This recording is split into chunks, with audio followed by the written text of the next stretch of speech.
오늘은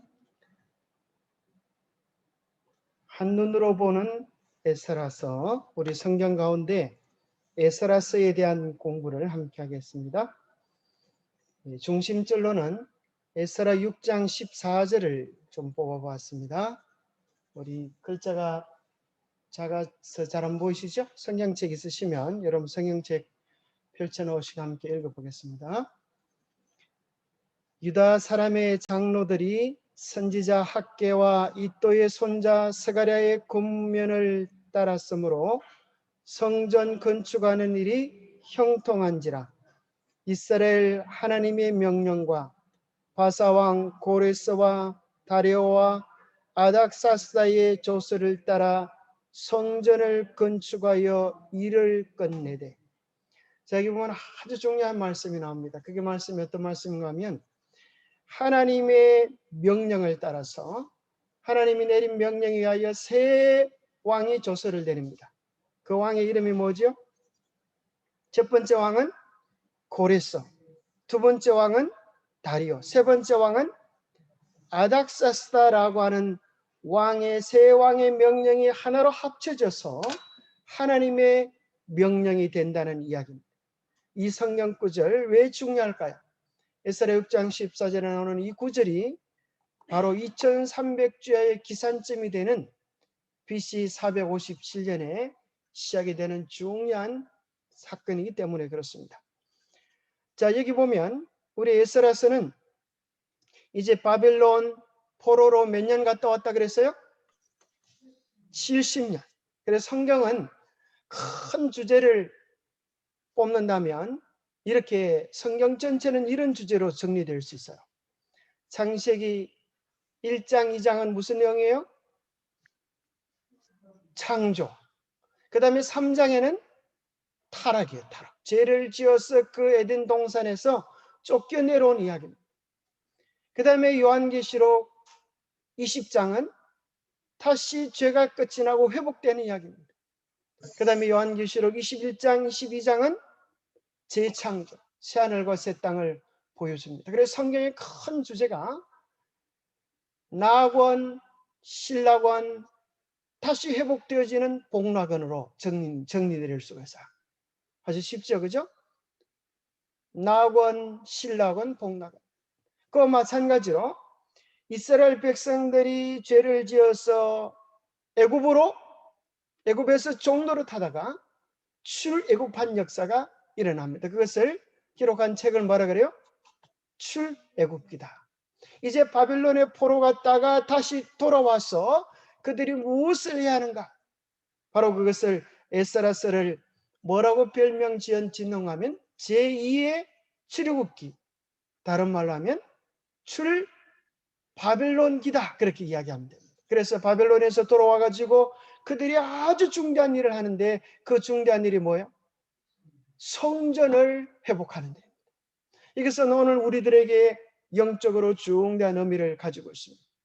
오늘 우리의 마음의 성전, 우리의 가정의 성전, 우리의 예배의 성전이 무너져가고 있는 이러한 때에, 자, 그래서 바벨론에서 회복되어지는 이 중대한 이야기가 영적으로도 이제 우리에게 같은 시대적 사명을 가지고 있다는 사실을 기억하면 좋겠습니다. 자, 에스라는 누가 썼을까요? 에스라가 썼습니다. 참 쉽죠? 에스라서는 누가 썼다고요? 에스라가 썼습니다. 에스라라고 하는 이름 글자가 외우기 좀 힘들면 경상도식으로 에를 쓰라, 에스라 이렇게 해도 좀 괜찮겠어요. 자, 에스라는 제사장, 학사, 율법에 아주 익숙한 분이셨고 성경의 달통자였습니다. 얼마나 성경을 깊이 있게 이해했는지 아주 유명한 학자로 그렇게 알려져 있습니다. 특별히 에스라는 중대한 세 권의 책을 썼다고 기록되었습니다. 역대상하, 또 에스라, 느헤미야. 그래서 연결된 고리로 역대하의 마지막 부분과 에스라서의 시작이 똑같습니다. 그 다음에 에스라서와 느헤미야는 원래 한 권이었는데 이것을 주인공을 구분시키기 위하여 이렇게 두 군으로 그렇게 구분되어졌습니다. 그래서 이 세 권 여러분 기억하시기 바랍니다. 역대기, 에스라, 느헤미야. 이것을 다 에스라가 썼다는 것입니다. 기록 배경은 포로 귀환 자들의 성전 재건과 영적 재건에 대한 기록입니다. 주제는 귀환, 성전 재건, 회복 계획이 있고 정말 참 신기하고 중요한 것은 제1차 포로 석방령을 누가 내렸다고요? 참 이게 신기합니다. 너희들 돌아가서 성전을 지어라! 이렇게 한 것이 이스라엘 사람이 아니고 믿음의 사람이 아니고 이방인의 왕을 통하여 그렇게 명령을 내렸다고 하는 것은 엄청나게 놀라운 것입니다. 요령하면 그냥 가라고 할 뿐 아니라 그 엄청난 경비들을 또 보태어주면서 그렇게 성전 중건에 대한 명령을 내립니다. 그래서 에스라 1장 3절에 보면 이스라엘의 하나님은 참 신이시라. 참 놀랍잖아요. 어떻게 이방 왕의 입술에서 이스라엘 이스라엘의 하나님은 참 신이시라. 너희 중에 무릇 그 백성된 자는 유다 예루살렘으로 올라가서 거기 있는 여호와의 전을 건축하라. 너희 하나님이 함께 하시기를 원하노라. 바로 우리는 이 놀라운 기별을 통하여서 온 세상의 주권이 누구에게 있다고 하는 사실을, 하나님께 있다고 하는 사실을 발견하게 됩니다. 여러분, 어떻게 하면 이방인의 왕의 마음을 감화를 시켜서 그로 하여금 하나님을 고백하게 할 뿐 아니라 성전을 건축하게 하고 그들의 엄청난 비용을 왕이 되도록 하는 이 놀라운 일은 하나님의 역사가 아니면 도무지 이해할 수 없는 신비입니다. 마치 그것은 우리가 일제시대 때 일본에 와야 36년 동안 죽을 고생을 했는데 일본 사람이 했던 짓이 뭐예요? 한국에 있는 것들을 막 탁탁 끌고 가는 것이었어요. 그렇죠? 심지어 소나무까지 그냥 끌고 가고 가을에 농사를 지면 공추리하고 다 뺏어가고 녹그릇, 밥그릇, 숟가락까지 다 요강까지 다 훔쳐갔는데, 그런데 반대로 얘기하면 그 일본 대장이, 일본 나라 왕이 우리나라의 집을 잘 지으라고, 하나님을 예배하는 집을 잘 지으라고 엄청난 돈을 주고 너희들 다 자유다, 돌아가라. 도무지 상상할 수 없는 이런 일들이 이 고레스 시대에 일어난 것입니다. 중심절에 보면, 또 7장 10절에 보면 에스라가 여호와의 율법을 연구하여 준행하며 율례와 규례를 이스라엘에게 가르치기로 결심하였었더라. 그래서 성전을 회복한 다음에 그 백성들에게 뭘 가르쳐요? 하나님의 율법을 가르치는 것입니다. 그래서 에스라의 중심 주제를 두 가지를 꼽는다면 성전 중건과 하나님의 율법을 준행하는 일. 이것은 신앙의 핵심 중의 핵심입니다.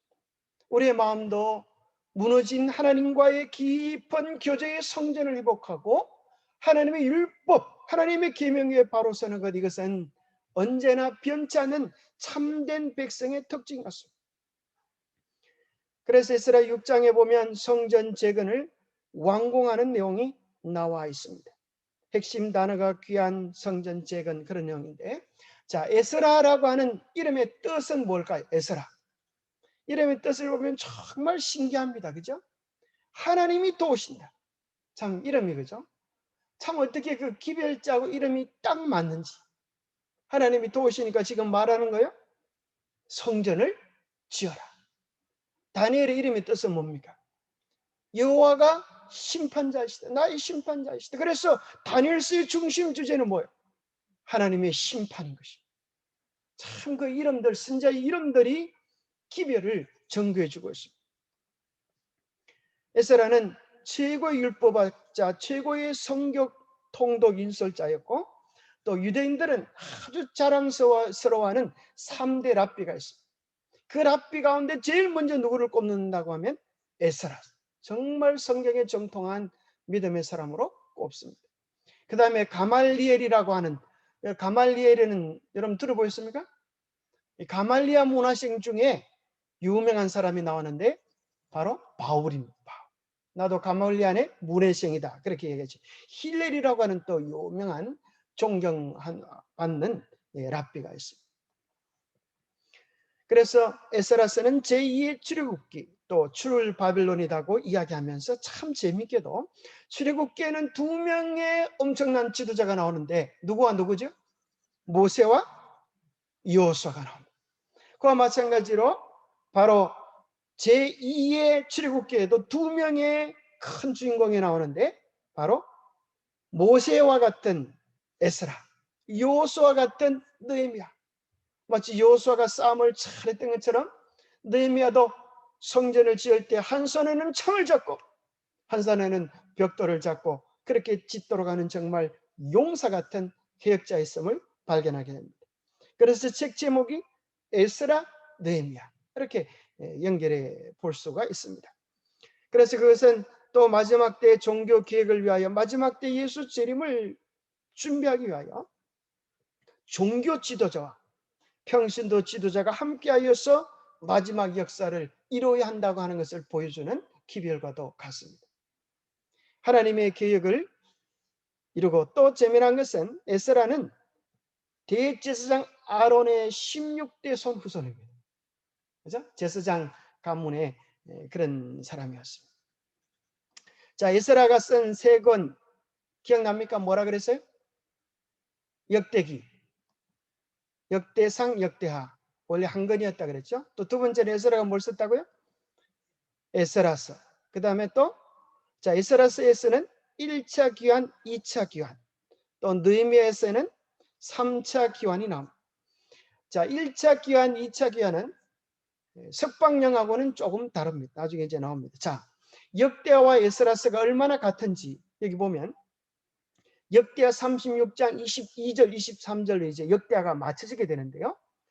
바사의 고레스 왕 원년에 여호와께서 예레미야의 입으로 하신 말씀을 이루려고 여호와께서 바사 왕 고레스 왕의 마음을 감동시키심에 그가 온 나라에 공포도 하고 조수도 내려 이르되. 자, 이것이 역대하고 에스라서는 여러분 한번 얼마나 같은지 보세요. 바사 왕 고레스 원년에 여호와께서 예레미야의 입을 통하여 하신 말씀을 이루게 하시려고 바사 왕 고레스의 마음을 감동시키심에 그가 온 나라에 공포도 하고 조수도 내려. 어때요, 여러분? 거의 같은데 조금 틀려요, 그죠? 토지가 조금 틀려. 자, 그 다음에 또 이제 바사 왕 고레스가 이같이 말하노니 하늘의 신 여호와께서 세상 만국을 내게 주셨고. 참 이게 이제 고레스가 깨달은 것입니다. 자기가 세상을 다스리고 정복한 줄 알았는데 그걸 누가 주셨다고요? 세상 만국을 다스리고 계시는 그 하나님께서 자기에게 주셨다. 어떻게 이방 왕이 이런 고백을 할 수 있을까요? 나에게 명령하여서. 하나님은 누구한테 명령할 수 있어요? 왕에게, 세상 왕에게도. 참 자기가 명령을 받았다는 거예요. 유다 예루살렘의 성전을 중건하라 하셨나니 너희 중에 그의 백성된 자는 다 올라갈지어다. 너희 하나님 여호와께서 함께 하시기를 원하노라. 에스라 1장 2절 3절에도 그의 같은 내용을 하면서 마지막에 이스라엘의 하나님 여호와의 성전을 건축하라. 그는 예루살렘에 계신 하나님이시라. 이것은 우리에게 뭘 얘기하는가 하면 이제 온 세상이 예수 재림 때에 모든 나라의 왕들이 다 고백하게 될 것입니다. 여호와가 참 하나님이시라. 그렇지 않겠습니까? 그죠? 이 세상 모든 역사가 예언대로 이루어져 갈 때 모든 사람은 다 입을 모아서 여호와가 참 하나님이시라. 우리는 오늘 사건이 이루어지지 않아도 예언들을 통하여 하나님이 세상을 다스리고 계시고 오늘 특별히 우리는 에스라서를 통하여 70년 만에 이루어지리라고 한 그 예언, 또 고레스를 통하여 석방령을 내리리라고 한 그것도 예언이 나올까요?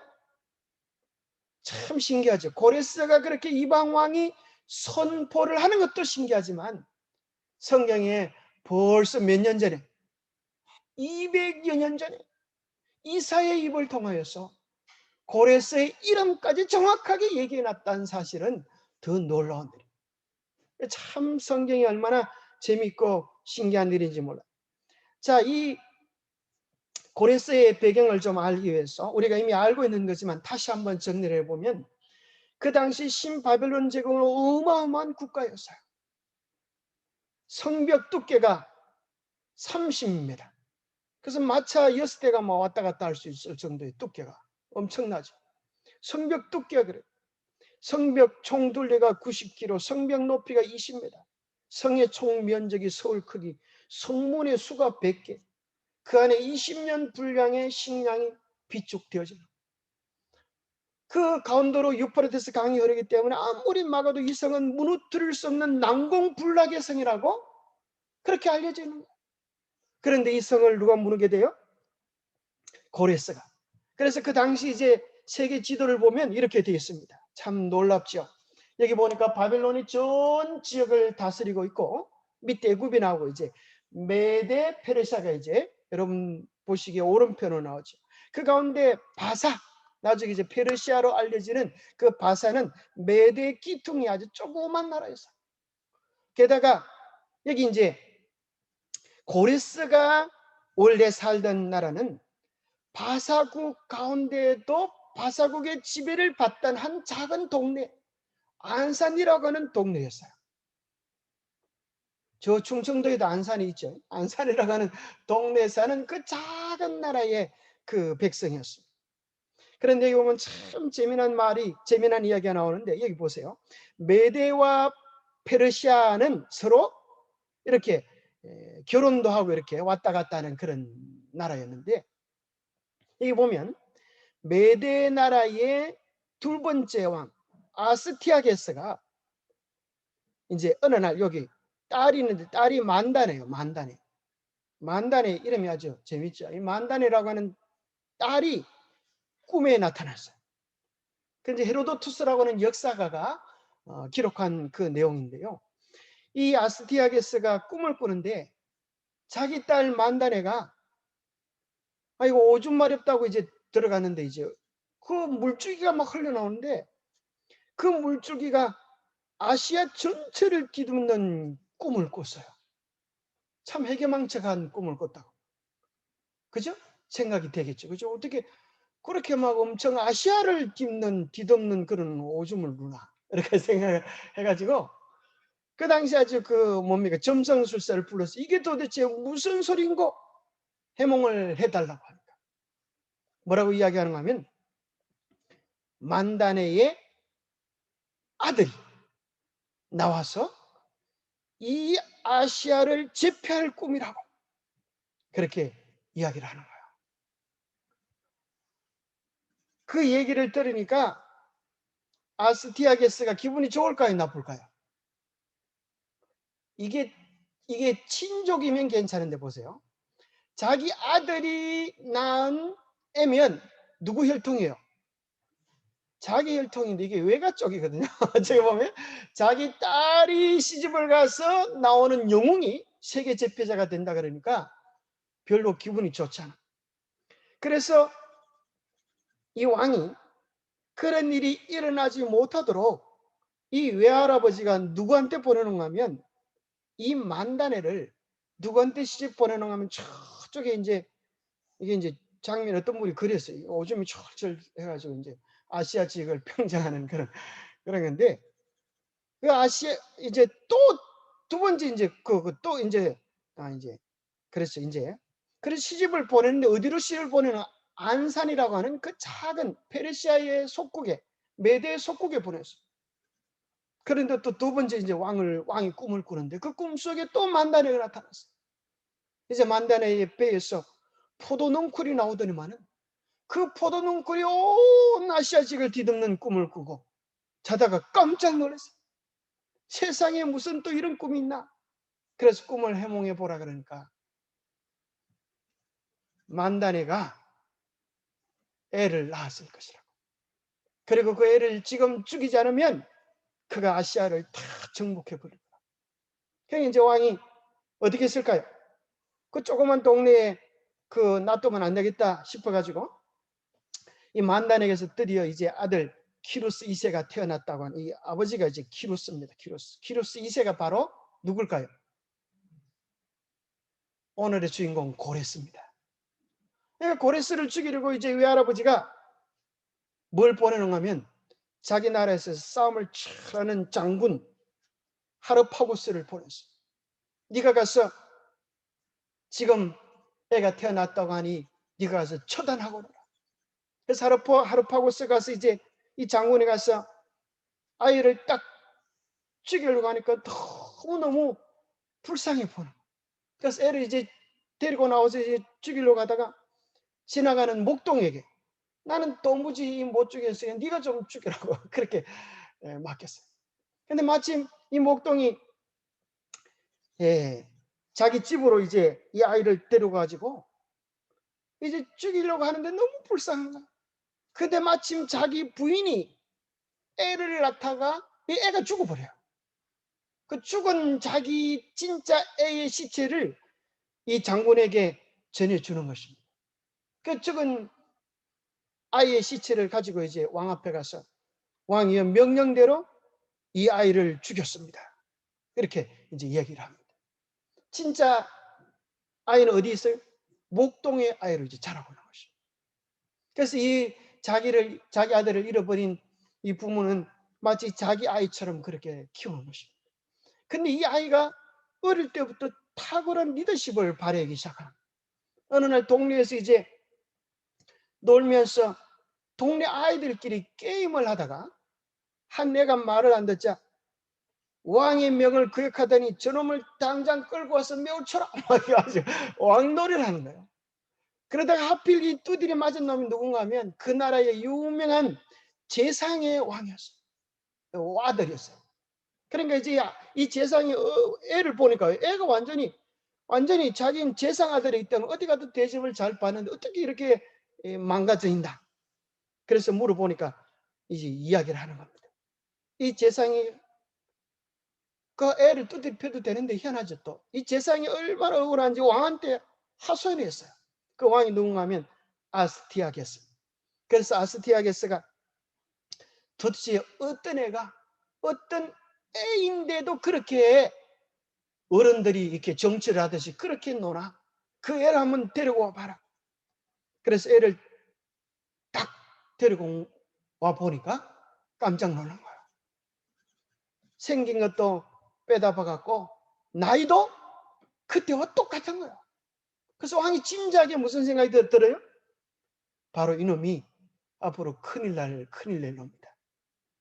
바로 이놈이 외손자구나. 이걸 딱 직감을 한 거예요. 그리고 그 죽이라고 명령을 했던 하르파고스라고 하는 장군을 불러서 자네 몇 년 전에 처리하라는 아이 어떻게 했나? 딱 묻는 거예요. 이 장군이 무슨 생각이 들까요? 범상치 않은 질문 앞에 이제 사실을 고백합니다. 제가 그때 죽이려고 했었는데 여쩌저쩌 해서 그 아이를 죽이지 못하고 이렇게 바꿔치기 했습니다. 정말 제가 죽을 죄를 지었습니다. 왕이 좋다. 그렇다면 너희의 잘못을 용서해 주겠다. 내가 사실은 내가 애를 죽였다고 하는 그 소식 때문에 우리 딸이 나를 엄청 미워했었는데 네가 살려두었다고 하니 얼마나 내가 고마운지 모르겠다. 내가 너희 죄를 용서하겠으니 내일 이 아이를 위하여 큰 잔치, 내 손자를 내가 만났으니 이 얼마나 기쁜 일인가. 잔치를 벌이겠다. 이 아이가 외롭지 않도록 너희 자네 아들도 데려오지 않겠나. 그렇게 이제 잔치를 초대했어요. 그리고 왕이 아스트리아게스가 이제 잔치를 베풀면서 고기를 대접을 했어요. 그래서 이 하르파고스에게 묻습니다. 오늘 고기 맛이 어땠는가? 괜찮았는가? 하르파고스가 이제 제가 생전 먹어보지 못한 정말 괜찮은 고기였어요. 무슨 고기인지 한번 가지고 와봐라. 깜짝 놀랐어요. 자기 아들의 고기. 바로 왕이 뭐 했던 거예요? 아르티아게스가 자기 명령을 불순종한 그 마음을 품고 있다가 그런 짓을 저지른 거예요. 게다가 이제 시간이 좀 지나고 나서 이제 아주 섬찟하죠. 그죠? 조금 있다가 이제 무슨 일이 벌어지나, 이 안산이라고 하는 작은 동네에 있던 이 키루스 고레스가 언제까지 우리가 메디아의 노예처럼 살아야 하는가? 그래서 데모를 일으켜 가지고 메디아를 다 정복하고 메디아의 왕이 돼 버린 거야. 그러니까 이제 역시 그 예언이 이루어지나 보다. 그래서 이제 아스티아게스가 다시 장군을 불러서 네가 문제를 만들었으니, 죽이지 않고 살려뒀기 때문에 이런 일이 일어났으니 네가 가서 저 장군, 저 고레스를 처단하라. 그러면서 병사를 데려가서 장군을, 고레스를 처단하게 합니다. 그런데 고레스 하르파고스가 어떻게 행동하면 병사들을 데려가서 고레스에게 투항합니다. 고레스 대왕이시여, 저는 당신 편입니다. 고레스도 아주 환영을 하면서 함께 힘이 합쳐져 가지고 그 나라가 어디로 들어가는가 하면 바로 메데, 페르시아, 그죠? 메데 나라를 정복해 버리고 막 그 기운으로 바벨론도 침공하고 하는 이런 놀라운 얘기들이 이제 헤로도토스가 기록한 책에 나와 있는 것입니다. 그러면서 이제 이 고레스가 참 이런 걸 깨달았어요. 자기 인생이 정말 신기하지 않습니까? 어떻게 그 예언된 꿈속에 나타난 일들이 이렇게 이루어지나?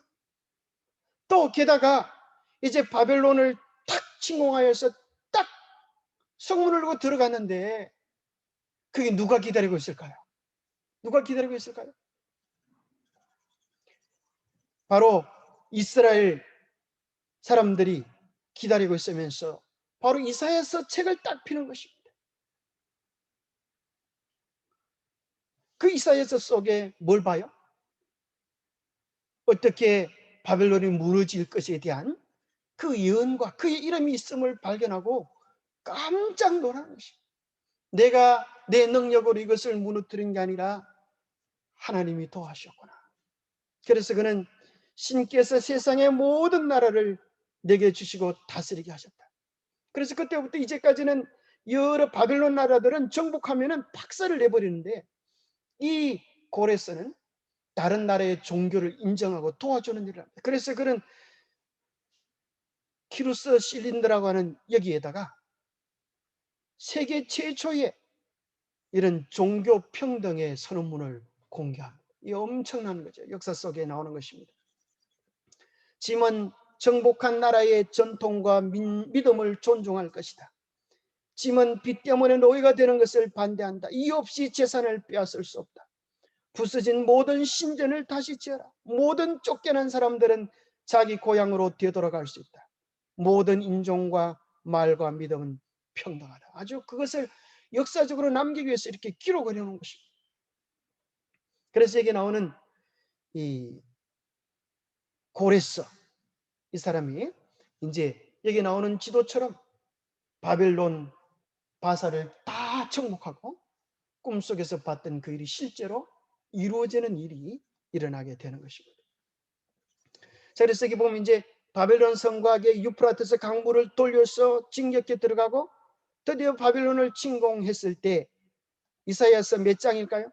44장 26절 28절을 딱 펴는 것입니다. 아마 다니엘이 폈겠죠. 다니엘이 딱 보여줬을 것입니다.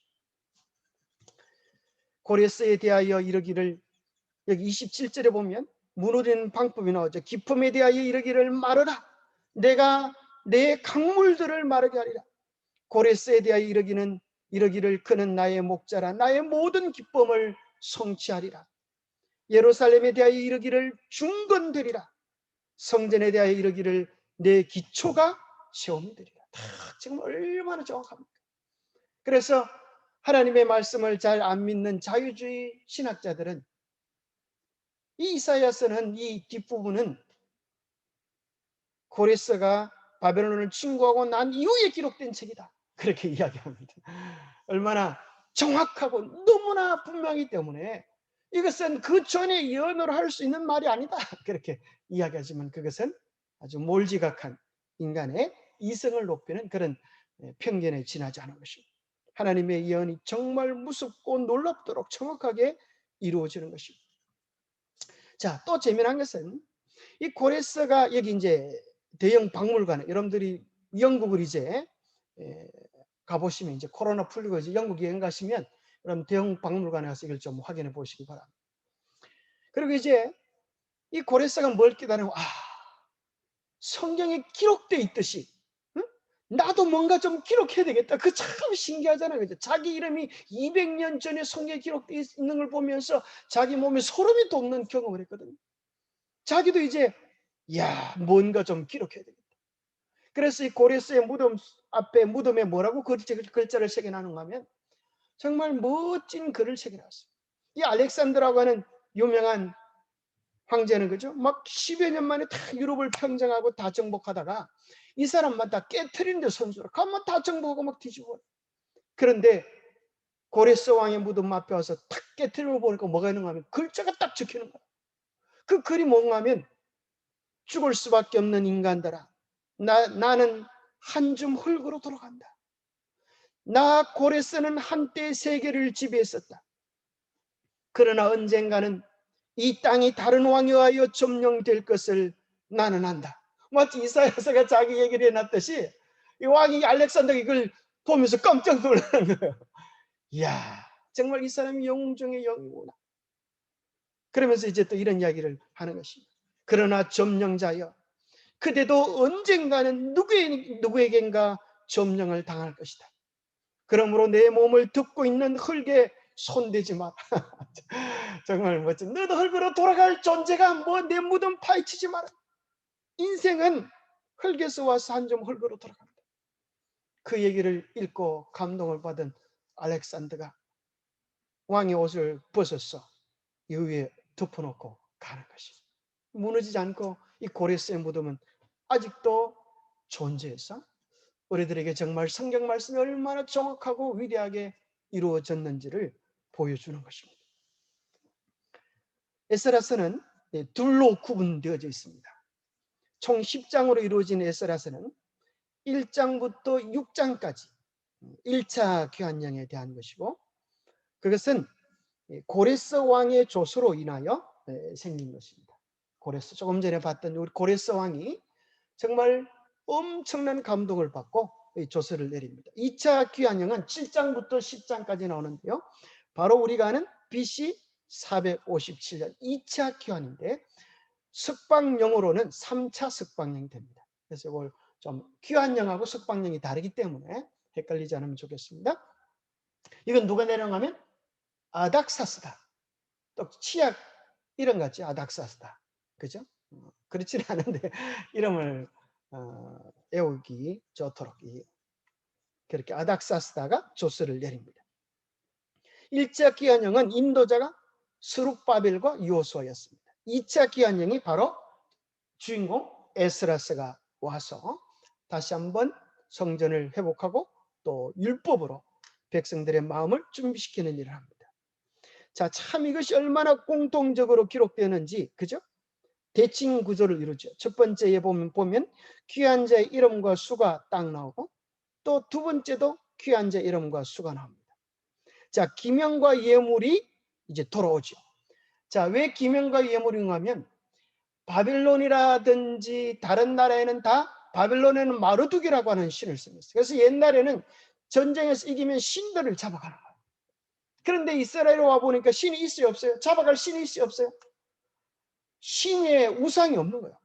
그러니까 뭘 잡아가는가 하면 기명, 그릇들, 성전에 썼던 메노라라고 하는 촛대 있잖아요, 촛대. 이런 기명, 성전에 쓰는 도구들을 이제 가지고 가는 것입니다. 1차 귀환령에 에스라가 예루살렘으로 돌아오고, 자, 여기 보면은 5장, 에스라 5장에 보면 학개와 스가랴가 선지자 사역을 한다고 적혀 있죠. 그 다음에 이 2차에는 에스라가 중보 사역을 하는데요. 자, 왜 그런가 하면 제1차 예루살렘 이제 귀환해서 중건을 할 때에 누가 방해꾼이 생깁니다. 누가 방해를 할까요? 우리 옛날 공부를 했는데 방해꾼 누구죠? 그런 사람들이 있습니다. 바로 이방 신을 섬겼던 사마리아 땅의 사람들이 와서 그죠? 이렇게 우리도 돕겠다 그렇게 이야기를 합니다. 그러나 학계가 또 돕겠다 그렇게 이야기하지만 스룹바벨이 거절합니다. 그래서 왜 그런가 하면 그들은 우상 숭배자들이기 때문에 만약 그들의 도움을 통하여 성전을 지으면 어떻게 될까요? 성전 속에서 우리도 수고했으니까 우리가 믿는 신도 걷다 올리자 이렇게 되어버리면 성전이 거룩함을 잃어버리기 때문에 그런 일들을 사전에 차단하는 것입니다. 그래서 첫 번째 기한을 통하여 성전을 재건한다면 두 번째는 영적 재건의 그런 의미를 가지고 있다고 말할 수 있겠습니다. 자, 장별로 빨리 한번 요약해 보겠습니다. 자, 1장은 고레스의 귀환 조서, 제2장은 1차 귀환 포로들의 목록을 다 기록합니다. 왜 기록을 할까요? 그 당시 많은 사람들이 바벨론에서 자리를 잘 잡고 살았을까요? 힘들게 살았을까요? 처음에는 힘들었지만 70년 세월을 지나고 나서부터 그 70년이 지나니까 기반을 든든히 잡아놔. 근데 고향으로 돌아오면 고향에는 뭐가 있어요? 땅은 우리 땅이지만 다 부서져 버리고 다 망가져 버린 거예요. 그래서 돌아오기를 사실은 싫어하는 것입니다. 그래서 200만, 300만이 잡혀갔다가 돌아올 때는 5% 정도밖에 안 된다. 그래서 1차, 2차 다 합쳐서 약 채 10만 명도 안 되는 그런 사람들이 돌아옵니다. 그래서 하나님께서는 에스라를 통하여 그 한 명 한 명의 소중한 이름들을 대표적으로 이렇게 쭉 열거를 합니다. 그래서 하나님은 뭐 하시는가 하면 하나님의 무너진 성전을 회복하기 위하여 수고했던 그 한 명 한 명을 뭐 하신다는 거예요? 소중하게 기억하신다는 것입니다. 우리의 눈물도 하나님 몰래 흘릴 수가 없고 우리의 땀방울도 하나님 몰래 흘릴 수 없다고 하는 사실을 기억해야 되겠습니다. 3장에 성전 기공식이 일어나고 4장에서 성전 건축 방해 세력으로 인하여 15년 동안이나 중단되다가 제5장에 보면 학개와 스가랴가 다시 한번 권면합니다. 너희들이 지금 뭐하고 있느냐? 하나님의 성전을 다시 힘차게 지어라. 그렇게 하면서 이제 성전을 지라고 권면을 하고 백성들이 성전을 짓는데 그 당시 이제 관리인이 그 내용들이 이제 적어가지고 이제 왕한테 올립니다. 제6장에 보면 다리오 왕이 이제 자기 왕궁에서 뭘 발견하게 되는가 하면 고레스의 칙령을 발견하면서 다시 한번 칙령을 다리오가 내립니다. 우리 고레스 왕, 고레스는 그 당시 이 페르시아의 정말 우리나라로 말하면 세종대왕 같은 아주 정말 뭐예요? 신화적인 인물이었기 때문에 그 말을 존중하여서 다시 예루살렘 성전을 완공을 하고 도움을 줍니다. 7장에 보면 에스라의 결심과 제2차 포로 귀환이 이제 457년 이루어졌는데 이때 에스라가 함께 옵니다. 또 귀환 족장의 명령 8장 9장에 보면 에스라는 와가지고 계획을 일으키는데 이방인들과 결혼한 사람들에게 이제 헤어지라고 하는 것입니다. 참 대단한 거죠. 가정을 정결케 하는 것입니다. 그 다음에 10장에 보면 백성들이 죄를 자복하고 버리고 개혁하는 그런 내용으로 이루어져 있습니다. 자, 우리는 1차, 2차, 3차 중건용으로 구분하여 다시 보게 되면 자, 1장부터 5장까지는 1차 중건용이고 고레스 시대 주전 537년경에 스룹바벨과 여호수아의 인도를 따라서 49,897명이 귀환합니다. 참 얼마나 한 명 한 명이 소중한지 그죠? 끝자리까지 반올림 하지 않고 딱 7명 이렇게 기록해주고 있어요. 이스라엘이 다 무너졌지만은 이스라엘은 매년 그런 행사를 한다. 다시 이스라엘로 돌아오는 사람들을 환영해서 다 망했던 나라, AD 70년에 멸망했던 나라가 이스라엘 사람들이 돌아와서 언제 회복이 되죠? 1940 5년인지 8년인지 그때 이스라엘이 사람들이 돌아와서 다시 땅을 회복하고 그렇게 나라를 세우는 것이 나옵니다. 자, 2차 중건형은 6장이랍니다. 6장. 다리우스 1세 때에 다시 한번 그 전에 있던 고레스 칙령을 발견하면서 다시 똑같은 명령을 내리게 됩니다. 자, 3차 중건령. 바로 이것이 우리의 관심을 끄는 것인데요. 아닥사스다 때 주전 457년에 3차 중건령을 내립니다. 바로 그것이 바로 우리가 처음에 읽었던 하나님의 명령, 세 왕의 조서가 합쳐져서 하나님의 명령을 이룬다고 하는 것을 우리는 확인하게 되었습니다. 성경절이 그것을 이야기해 주고 있죠. 8장부터 10장까지는 백성의 회개와 영적 재건, 이렇게 이해하면 되겠습니다. 자, 에스라 6장 14절, 그죠? 하나님의 명령과, 여러분 이 구절을 기억해야 되겠어요. 6장 14절, 하나님의 명령과 바사왕 고레스와 다리오와 아닥사스다의 조서를 따라 성전을 건축하며 일을 끝내되, 그렇게 되어 있습니다. 자, 이 말은 우리가 다니엘서 9장 25절에 나오는 예루살렘을 중건하라는 영이 날 때부터 이제 중요한 메시아적 예언들이 성취되어지는데, 그럼 이 세 조서 가운데 어느 것을 기준으로 삼을 것인가? 자, 예루살렘 중건령을 통하여 결과적으로 보면 성전만 1차는 실패하고 2차는 성전만 재건하고 3차는 전체가 중건되어지는 내용과 더불어서 아까 읽었던 6장 14절에 나와 있는 말씀, 하나님의 명령을 이루는 이 세 가지 조서들이 합쳐져서 마지막 BC 457년의 조서를 기산점으로 삼게 되는 것입니다. 이것을 기산점으로 삼으면 우리가 아는 것처럼 정말 중대한 예언이 1점도 틀리지 않고 정확하게 이루어지는 놀라운 사실을 발견하게 됩니다. 오늘날 많은 교회에서 이스라엘을 위한 70주일, 일에 대한 예언을 우리가 연구하는 것처럼 이대로 받아들입니다. 그런 교회들이 많아요. 그러면 이것을 과거주의로 적용해 버리면 엉뚱한 데 가기 때문에. 그래서 말이 안 되는 거예요. 그래서 이것은 그대로 적용을 시키는데 2300주야는 적용을 안 시켜요.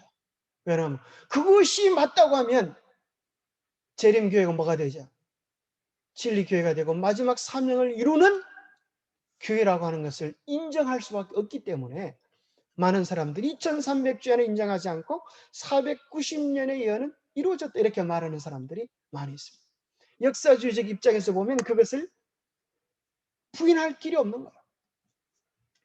자, 이것은 실제적으로 이제 우리에게 어떤 중대한 세 가지 의미를 가지게 되는가 하면, 첫 번째는 성경 2300주야의 핵심 속에 우리는 뭘 보게 되는가 하면 메시아의 십자가가 있음을 발견하게 됩니다. 우리의 온 인류의 죄가 어떻게 용서되어졌는지에 대한 정확한 연대가 이 예언 속에 나타나는 것입니다.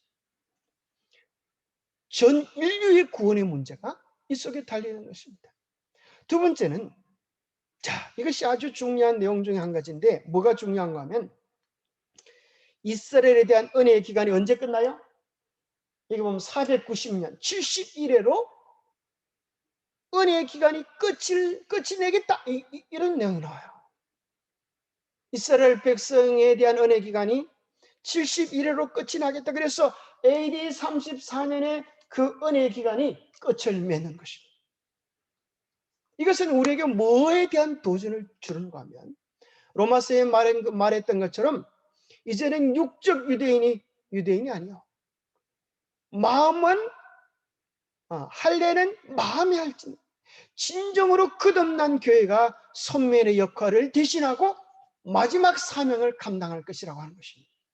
이것은 굉장히 중요한 영적 이스라엘에 대한 의미인 것입니다. 이것을 바로 깨달아야 우리가 어떤 사명을 가지는지, 우리가 어떤 사명적 존재인지를 이해하게 되죠.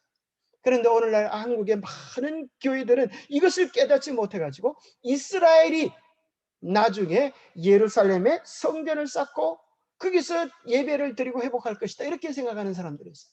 여기서는 다 잘못된 미래주의 해석에 근간을 두고 있는 해석입니다. 그래서 로마서에서 말했던 것처럼, 예수님도 말했던 것처럼, 예수님이 이제 비유를 들죠. 포도원에 대한 비유를 듭니다. 포도원 농사를 잘 져가지고 이제 무슨들에게 포도를 보내라고 하니까, 포도를 보내라고, 이제 수익을 보내라고 하니까 거기 일꾼들이 보내는 사람을 죽입니다. 그래서 아들을 보내면 그들이 존중하여서 아들에게 그들이 수고한 것을 돌려보낼까 생각하여 아들을 보내니까 어떻게 했어요? 이는 상속자가 아니냐, 이 아들을 죽이면 포도원은 우리 것이다, 그렇게 생각하여서 아들을 죽입니다. 이 이야기를 들은 주인은 어떻게 할까요? 이제 군대를 보내어서 그들을 진멸시키지 않겠느냐. 그 실제적으로 유대인들이 예수 그리스도를 십자가에 못 박은 사건과 더불어서 이스라엘에 대한 은혜 기간이 끝이 나고 그 나라는 열매 맺는 백성이 차지하게 될 중대한 예언으로 연결되는 것입니다. 그래서 복음적 기별 속에 있는 내용과 예언적 기별 속에 있는 내용들이 일치하는 중대한 열쇠를 우리 2300주야 고리에서 발견하게 됩니다. 또 세 번째는, 이 중요한 기산점을 통해서 우리는 뭘 발견하게 되는가 하면, 역사적 대속죄일이 언제인지를 깨닫고 하늘의 장막절을 위하여 준비해야 되는 중대한 시대적 사명을 깨닫게 됩니다. 마치 예수님의 초림이 전 인류의 구원에 대한 중대 문제였던 것처럼, 또 한 번 예수 그리스도의 재림이 이 땅에 존재하는 모든 인류의 영원한 운명을 결정하는 중대 사건이라고 하는, 그리고 어떻게 우리가 그 재림을 준비할 것인가에 대하여 우리의 마음과 관심을 돌리게 하는 그 역사가 이루어집니다. 그래서 참 재밌게도 보세요. 바벨론의 포로로 잡혀간 것도 1차, 2차, 3차였어요. 바벨론에서 돌아오는 것도 1차, 2차, 3차. 자, 그래서 여기 보면 포로 기간은 1차 포로로 잡혀간 것으로 시작해갖고 1차 귀환년까지를 딱 비교해보니까 바로 예레미야가 예언된 70년의 예언이 정확하게 이루어지는 것을 확인하게 됩니다. 예레미야 29장 10절에 보면, 바벨론에서 70년이 참여한 내가 너희를 돌보고 나의 선한 말을 너희에게 성취하여 너희를 이곳으로 돌아오게 하리라. 정확하게 이루어지는 겁니다. 역다에서 36장 21절에 이 사건을 보고 에스라는 무엇에 대한 성취라고 이야기하는가 하면, 그냥 바벨론의 포로 70년이 아니라 에스라가 누구라 그랬어요? 성경학자, 성경에 대해 정말 해박한 지식을 가지고 있는 위대한 학자가 뭐라고 이야기하는가 하면, 역대하 36장 21절, 이에 토지가 황폐하여 땅이 안식년을 누림같이 안식하여 70년을 지냈으니. 왜 너희들이 70년 포로로 갔는지 아냐? 너희들이 안식년을 잘 지키지 않아서 이 땅이 쉬도록 하기 위하여 그렇게 되어진 것이다.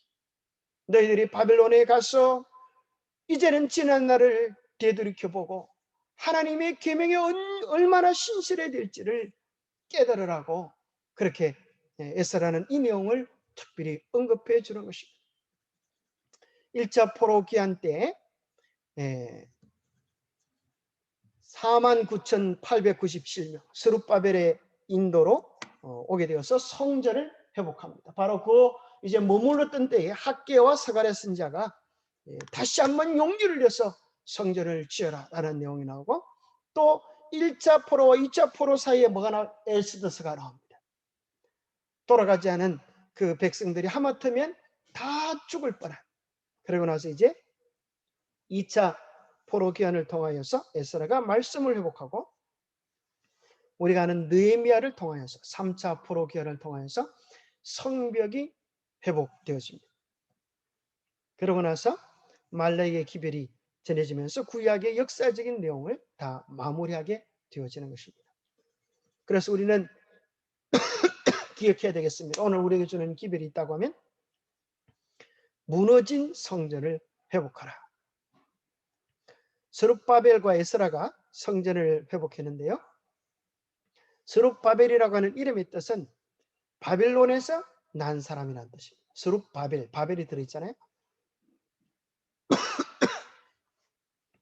자, 그들이 계획을 일으켜서 성전을 회복했듯이 우리도 무너진 성전을 회복해야겠습니다. 성전은 하나님과 우리와의 관계입니다.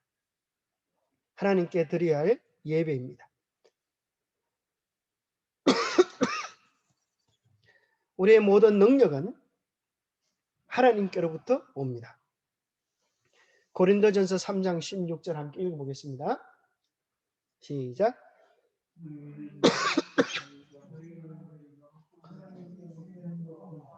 하나님의 성령이 너희 안에 계신 것을 알지 못하느냐. 자, 오늘 우리가 무너진 성전을 회복해야 하는 것은 눈에 보이는 육신적 성전이 아닙니다. 그죠? 우리가 회복해야 되는 성전은 우리 마음의 성전. 그곳이 정말 하나님이 머물 수 있도록 우리의 마음과 생각과 몸을 정결히 보존해야 합니다. 그래서 우리는 첫 번째 마음의 성전을 회복해야겠습니다. 모든 지킬 만한 것 중에 더욱 내 마음을 지키라.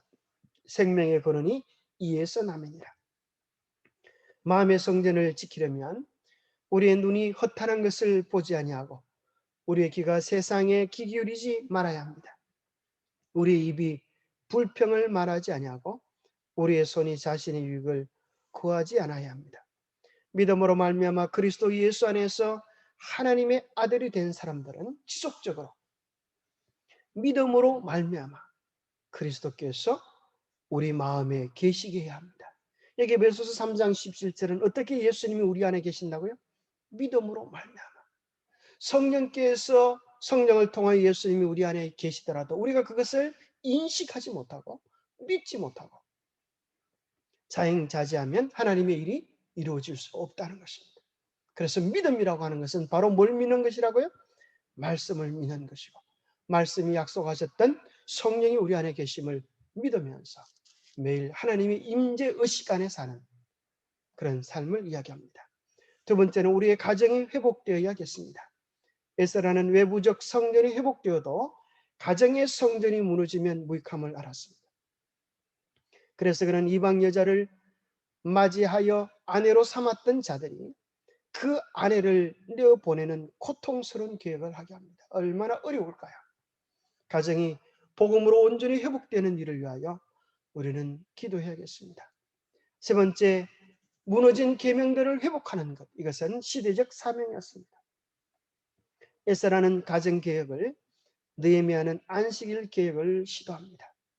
이사야도 무너진 곳을 수고하라고 외치는 것입니다. 내게서 날 자들이 오래 황폐된 곳들을 다시 세울 것이며 너는 역대에 파괴된 기초를 쌓으리니 너를 일컬어 무너진 데를 보수하는 자가라 할 것이며 길을 수축하여 그할 곳이 되게 하는 자라 하리라. 안식일을 일컬어 즐거운 날이라 여호와의 성회를 존귀한 날이라 하여 이를 존귀하게 여기고 내 길로 행하라고 우리의 개인의 길로 행하지 말라고 하시는 것입니다. 우리는 마치 에스라 느헤미야가 무너진 성전을 회복하고 주님이 오실 길을 준비했듯이 오늘 우리도 우리의 마음의 성전을 회복하고 우리의 가정을 회복하고 무너진 계명을 회복하면서 머지않아 영광스럽게 오실 우리 주의 재림을 맞이해야겠습니다. 에스라의 기별들을 통하여 우리 개인들이 하나님의 놀라운 섭리와 역사하심 또 우리의 사명을 분명히 깨닫게 되면 좋겠습니다. 기도하겠습니다. 하나님 아버지, 세상 만사 저절로 되어지지 아니하고 하나님께서 이끌고 계심을 하나님께서 주관하고 계심을 신할 수밖에 없게 되어졌습니다. 하나님 우리로 하여금 다시 한번 역사의 주관자가 하나님 되심을 믿게 하여 주시고 우리의 삶의 주관자로, 우리의 가정의 주인으로, 우리의 삶의 주인으로 예수 그리스도를 다시 한번 모셔서 주님의 임재 안에 매일 살아갈 수 있도록 도와주시옵소서. 그래야 주님께서 원하시는 거룩한 예배가 우리 안에서 회복되게 하시고 무너진 하나님의 형상을 다시 회복하는 위대한 역사가 우리 안에 일어나게 하여 주시옵소서. 그래 우리 모두가 다 그리스도의 향기로, 하나님의 향기로 이 땅을 살아갈 수 있도록 축복하여 주시옵기를 우리 주 예수 그리스도 이름 모자하여 간절히 간구하옵나이다. 묵상으로 예배 마치겠습니다.